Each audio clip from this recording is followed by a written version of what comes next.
కనకాపల్లి జిల్లా చోడవరం జనసేన నియోజకవర్గ incharge PVSN రాజుపై సర్వత్రా విమర్శలు వ్యక్తమవుతున్నాయి. నిన్న మొన్నటి వరకు నియోజకవర్గంలో అక్రమాలు జరుగుతున్నాయని గ్రెనేడ్, ఇసుక, మట్టి, గ్రావెల్ ఒకటేమిటి ఆయన జిల్లా కలెక్టర్తో పాటు ఉన్నతాధికారులకు పదే పదే ఫిర్యాదులు చేస్తూ సంచలనం సృష్టించారు. తమ భాగస్వామి పార్టీకి నిద్ర లేకుండా చేశారు. అంతేకాక ఎక్కడికక్కడే మట్టి, గ్రావెల్ అక్రమంగా తవ్వేశారో ఆయా ప్రాంతాల్లో క్షేత్రస్థాయిలో పర్యటించారు.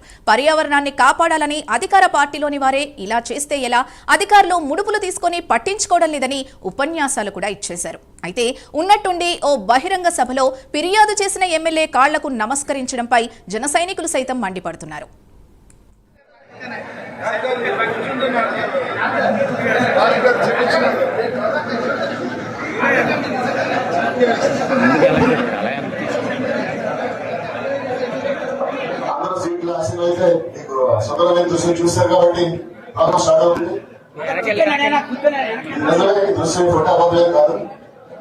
చూస్తారు కాబట్టి కూటమి ప్రభుత్వం వచ్చిందని ఆనందంతో సంవత్సరాల నెలలు నుంచి ఒక నియోజకవర్గం చోడవరం నియోజకవర్గంలో ఒక నాయకుడు, కూటమిలో పార్టీలో ఒక నాయకుడు తీవ్రమైన పోరాటం చేశారు. గనుల మీద, మొత్తం యొక్క రోడ్ల మీద, కొండలో గ్రావెల్ మీద, గ్రానైట్ మీద చాలా తీవ్ర పోరాటం చేశారు.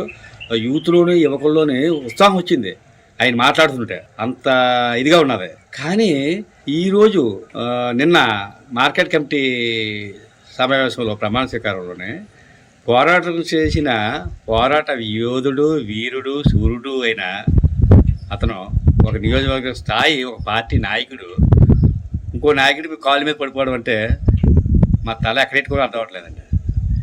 ఈ యూత్ ఎంతో ఈవేళ 20-30 మంది ఫోన్ చేశారు. ఏంటి పరిస్థితి అని. ఏంటి పరిస్థితి అంటే సరెండర్ అయిపోయినట్టే. ఇంక పోరాటాలు ఏమైనట్టు, ఏమలో పోయినట్టు, ఎవరు నమ్మాలా, కార్యకర్తలు క్యాడర్ ఎవరు నమ్మాలా, క్వశ్చన్ మార్కు.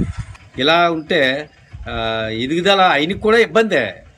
వైకుంఠ పాలులాగా నిచ్చిన మీద ఎక్కాడు, ఎన్నాళ్ళు పెట్టి పోరాడాడు పాపం ఆయన. వైకుంఠ నిచ్చినెక్కి ఇప్పుడు పావు నోట్లో పడి కిందకు వచ్చినట్టు అయింది జనాల పరిస్థితి. నిన్న మార్కెట్ కమిటీ చైర్మన్ ప్రమాణ స్వీకారం అటువంటి జరిగింది. ప్రమాణ స్వీకారంలో వీళ్ళిద్దరూ కౌగులించుకొని కేశన్ రాజు కాలు మీద పడిపోయి ఆయన ఇక నువ్వు లేకపోతే నాకు గత్యంతరం లేదు, మనందరం కలిసి పని చేద్దాం, కలిసి చోడవరాన్ని అభివృద్ధి చేస్తాం అనేటువంటి పరిస్థితికి వచ్చారు అని అంటే ఇక పోరాటాలు అన్నీ కూడా పక్కన పెట్టేసినట్టే అనేటువంటిది అర్థమవుతుంది. పీవీఎస్ఎన్ రాజు మీద ప్రజలు పెట్టుకున్నటువంటి నమ్మకాలన్నీ కూడా ఈరోజు ఒమ్మైపోతున్నాయి. ప్రశ్నించే నాదుడే కరువు అయిపోతాడు అనేటువంటి పరిస్థితికి ఈరోజు ప్రజలు వచ్చారు అనేటువంటిది మనకు స్పష్టంగా అర్థమవుతూ ఉంది. ఎందుకనంటే పీవీఎస్ఎన్ రాజు అంటే పోరాటాలకు బ్రాండ్ ఇమేజ్ అనేటువంటి సంపాదించుకున్నారు ఆయన. కానీ ఈరోజు కూటమి నాయకులు కాళ్ళ మీద పడినటువంటి దుస్థితి పరిస్థితికి వచ్చారనంటే ప్రజల్లో అనేకటువంటి అనుమానాలు, అపోహలు అటువంటి ఈరోజు వస్తూ ఉన్నాయి. ప్రజల యొక్క అపోహలు, అనుమానాలతో పాటు ఆ జనసేన పార్టీలో ఉన్నటువంటి కార్యకర్తల అనుమానాలు, అపోహలు కూడా తీర్చవలసినటువంటి బాధ్యత పీవీఎస్ఎన్ రాజు మీద ఉంది.